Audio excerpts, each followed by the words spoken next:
Welcome back to the Deal Camp channel, and we're talking about how to buy businesses safely in industries that you don't know. And this is the fifth and final video in the series.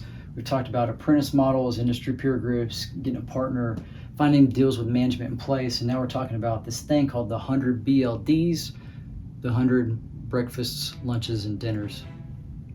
Stay tuned.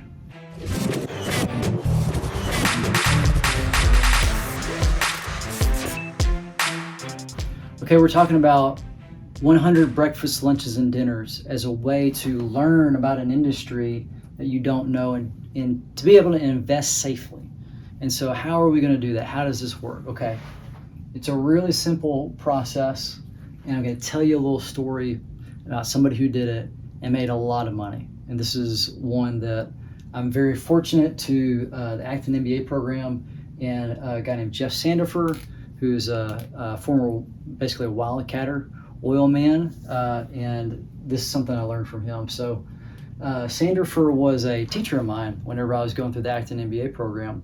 He was Harvard MBA. He had been a petroleum engineer, grew up in the oil field, and so whenever he was finishing up his time getting his Harvard MBA, he went and he interviewed 100 people. He called it the 100 breakfasts, lunches, and dinners. And he went out and he talked to 100 of the best people in the world who are experts in the oil and gas industry. And he went through this process and eventually learned that, hey, this is early 1980s, there was this big recession that happened, oil prices dropped, and he realized that there's this opportunity to drill for oil in the Gulf of Mexico. And so he identified this opportunity and turned it into a report. And this report was used as a calling card to investors. He was an ambitious young guy, Harvard MBA, so he's going after it. He's trying to make something happen.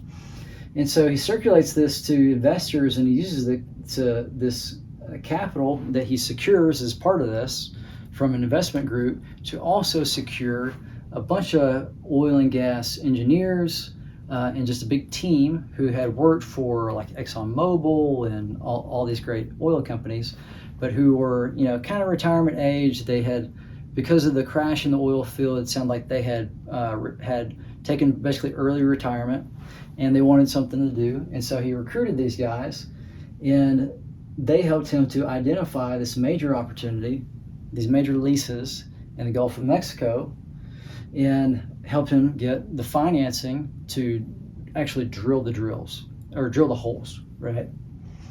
And they struck oil, and they struck a lot of oil.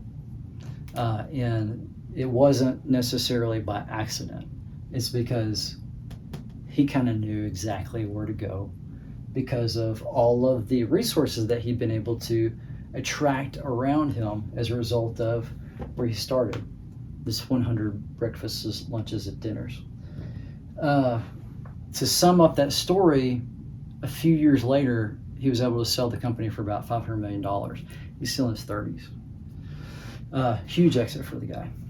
So you can see the power of this is this gives you calling card, network, and access eventually to the people that you need and the capital that you need to get something done. And so what this is all about, and I'm recommending that you maybe think about mixing and matching some of these to make a really powerful combination if you're really serious about this. But the place to start is, who is the best that you can talk to in the space that you're interested in? You got to camp out on an industry and pick people who are embedded there and try to figure out how to learn from them. And then you're going to think about how to add value to them so that you can get a conversation and be able to keep coming back. One of the beautiful things about putting together a report is that you can say, hey, I'm going to put together a report, and I'm going to interview all these people. This is my plan. This is some of the people that I've talked to. And once I'm done with it, I'll give you a free copy of it. It won't be something that I publish everywhere. So you can add value like that. And then all of this needs to be kind of couched in, what is your end goal?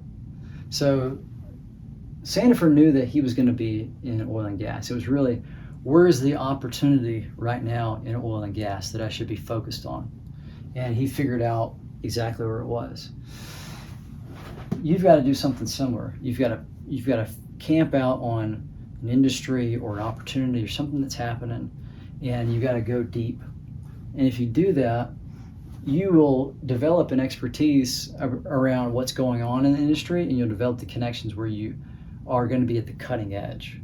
And that's where you're going to have an advantage, and that's going to be the thing that a person who has capital is going to get really excited about, because they know that you paid your dues, you're disciplined, you've gone through a thoughtful process, and you probably have an advantage that very few people in this market are going to have, because you've got now pattern recognition.